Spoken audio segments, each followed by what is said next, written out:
also want to salute Amanda because she's just going to be the representative from Narragansett, Rhode Island, as she's won a national history contest and will be representing us in Washington, D.C.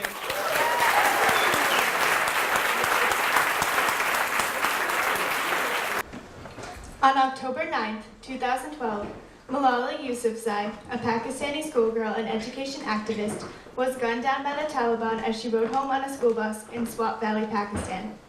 Malala, who was only 14, began writing a blog about her life under Taliban rule in early 2009, and, as she rose in prominence, gave written and televised interviews concerning women's education.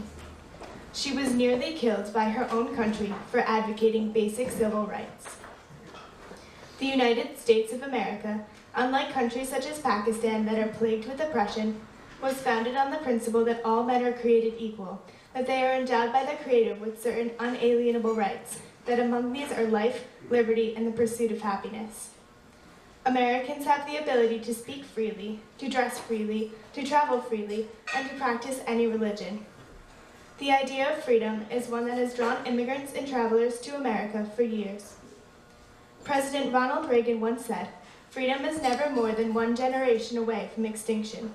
Among our country's promises of freedom, equality, and rights, there remains a fear that all of it will someday be forgotten, that it will simply disappear along with the leaders and supporters that so tenderly supported and nurtured it, and the memory of soldiers who risked their lives so that we can live freely.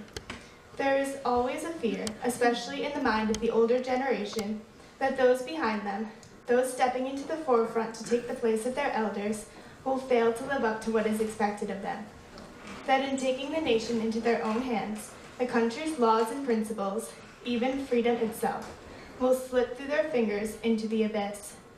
The prospect that the country known to the world today could be entirely different in years to come is a dismal one.